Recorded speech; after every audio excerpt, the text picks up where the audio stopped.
దేశ రాజధాని ఢిల్లీలో వీధి కుక్కల సమస్యపై సుప్రీంకోర్టు సంచలన ఆదేశాలు జారీ చేసింది. కుక్కల దాడులు, రేబీస్ మరణాలు పెరుగుతున్న నేపథ్యంలో ప్రజా భద్రత కోసం కీలక నిర్ణయాలు తీసుకుంది. దీనిపై వివరాలు.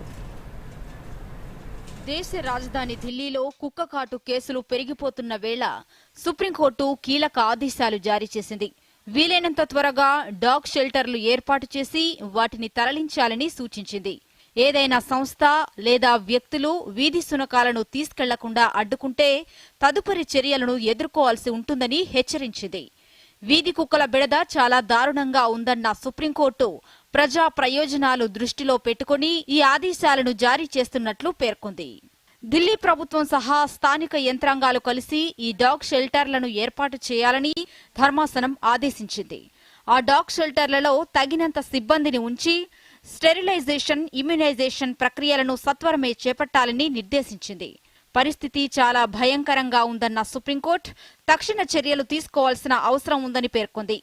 అన్ని వీధుల నుంచి శునకాలను వెంటనే తీసుకెళ్లడం ప్రారంభించాలని సూచించింది. అయితే ఈ ప్రక్రియ ఎలా నిర్వహించాలో అధికారులు నిర్ణయించుకోవచ్చని సూచించింది. వాటిని తిరిగి వీధులు, కాలనీల్లో విడుదల చేస్తే కఠిన చర్యలు తీసుకుంటామని హెచ్చరించింది. శిశువులు, చిన్నారులు ఎట్టి పరిస్థితుల్లోనూ వీధి కుక్కల బారిన పడకూడదని పేర్కొంది. దేశంలో వీధి కుక్కల బెడదపై మీడియాలో వచ్చిన కథనాలకు సుప్రీంకోర్టు స్పందించి ఈ అంశాన్ని సుమోటోగా విచారణకు స్వీకరించింది. Justice JB Pardiwala, justice R మహదేవన్తో కూడిన ధర్మాసనం విచారణ చేపట్టింది.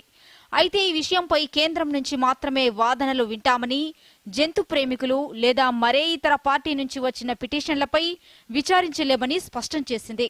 ప్రజా ప్రయోజనాలను దృష్టిలో పెట్టుకుని ఈ ఆదేశాలను జారీ చేశామని ధర్మాసనం పేర్కొంది. వీధి కుక్కల తరలింపు ప్రదేశాలపై justice Pardiwala solicitor general Tushar Mehta అభిప్రాయాన్ని కోరారు. అందుకోసం ఇప్పటికే ఓ ప్రదేశాన్ని గుర్తించారని తెలిపారు. అయితే జంతు హక్కుల కార్యకర్తలు స్టే ఆర్డర్ పొందడం వల్ల అది నిలిచిపోయిందని వివరించారు. దీంతో ఆగ్రహించిన ధర్మాసనం రేబీస్తో చనిపోయిన వారిని జంతు ప్రేమికులందరూ కలిసి తిరిగి తీసుకురాగలుగుతారా అంటూ ప్రశ్నించింది. వీధి కుక్కలను దత్తత తీసుకోవడానికి కూడా ఎవరికీ అనుమతి ఇవ్వొద్దని అన్నారు. కుక్కల కోసం వెంటనే షెల్టర్లను నిర్మించాలని అధికారులను ఆదేశించారు. వీధి కుక్కలను దత్తత తీసుకోవడానికి కూడా అనుమతించబోమని కూడా పేర్కొంది. కుక్క కాటు కేసులను నివేదించడానికి వారంలోపు ఒక హెల్ప్ లైన్ను ప్రారంభించాలని పౌర అధికారులకు సూచించింది. ఇక తెలంగాణలో వీధి కుక్కల సమస్యపై ఇప్పటికే హైకోర్టు తీవ్ర ఆగ్రహం వ్యక్తం చేసింది. గత ఏడాది అంబర్పేటలో ప్రదీప్ అనే బాలుడు వీధి కుక్కల దాడిలో మరణించిన ఘటన సహా రాష్ట్రంలో ఇటీవలి కాలంలో కుక్కల దాడుల వల్ల పలువురు చిన్నారులు మరణించారు.